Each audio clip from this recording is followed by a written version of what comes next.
Hello, today we're going to be talking about systems of quadratics and linear equations. So when we're thinking about a quadratic in a line, we need to think about the possible types of solutions. So the first one is that the line could cross through the quadratic twice. So there'd be two solutions.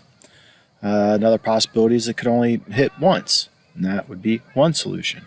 And then the last example there is showing us that they do not intersect at all, so there'd be no solutions there. So let's start off and just take a look at this. Like if we wanted to solve this by graphing, we would just type it into our graphing calculator or Desmos and look at it.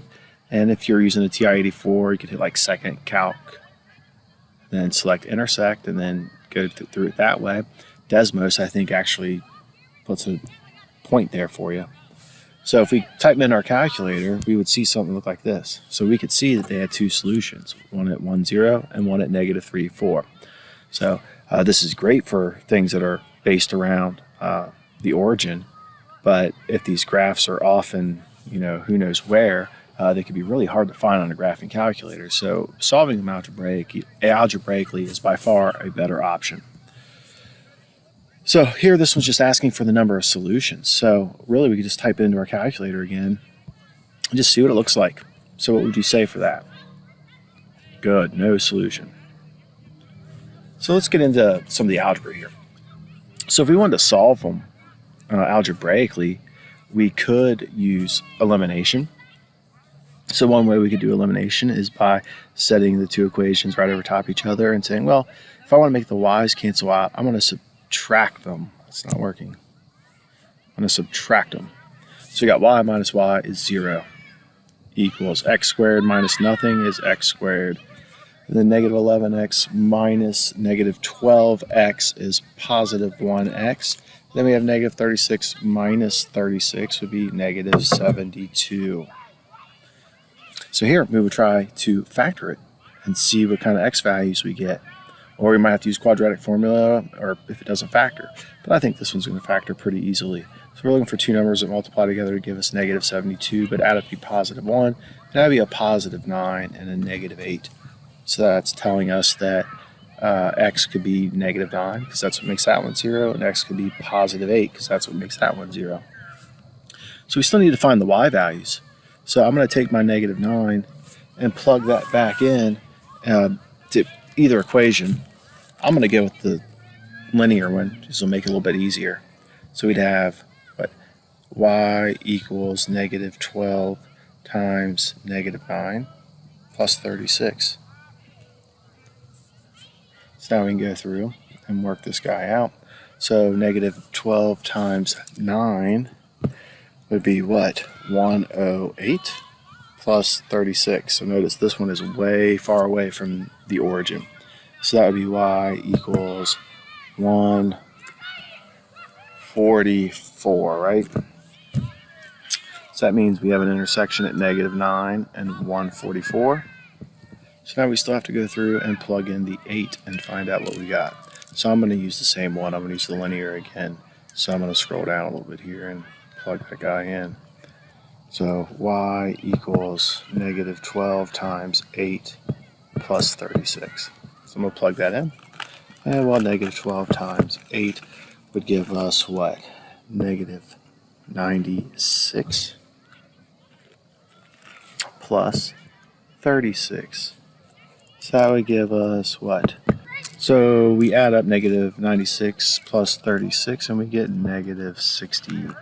So this one intersects at 8, negative 60. So there's our two solutions. Let's highlight them. So why did I write an X there? Who knows? So let's fix that. So that should be an 8 and negative 60. So let's try another problem here.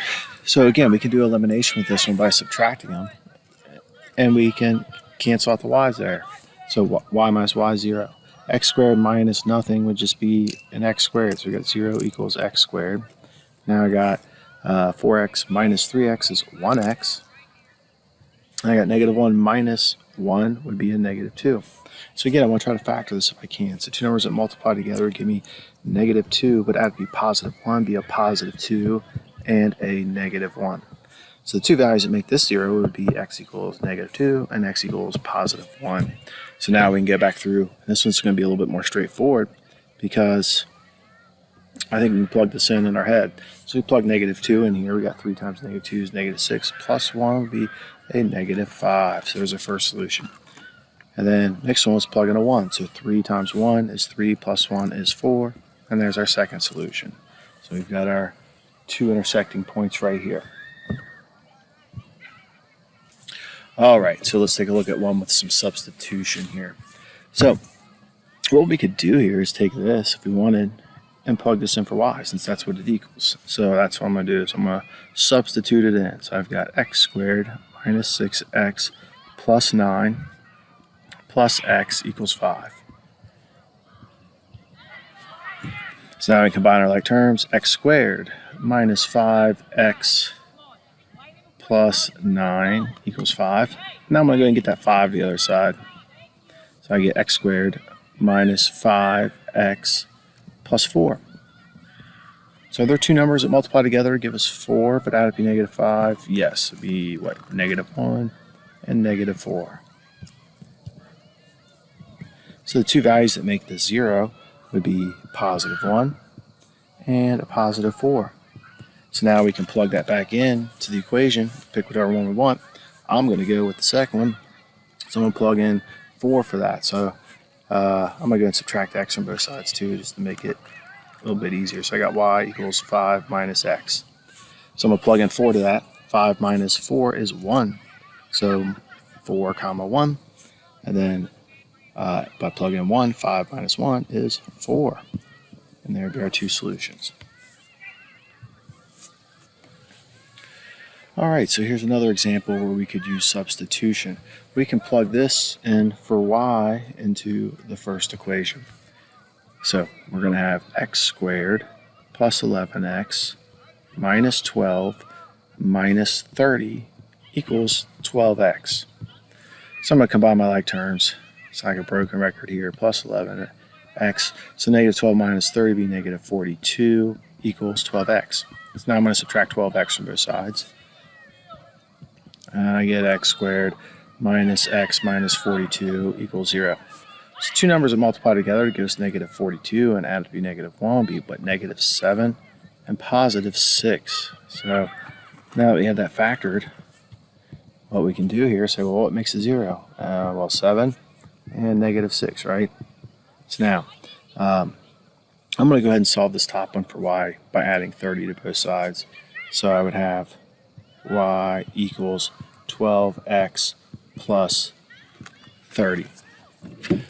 So now it would be a lot easier to plug in the x value here. So we got to plug in 7 first. So if we do 12 times 7, that's 84. So plus 30 more would give us 114. So the y value here would be 114. So 7 comma 114. And then the second one here, let's plug in -6. We'd have 12 times -6. And that would give us, what, -72. Then plus 30 to that would give us a -42. So y equals -42. So we have another intersecting point at -6 and -42.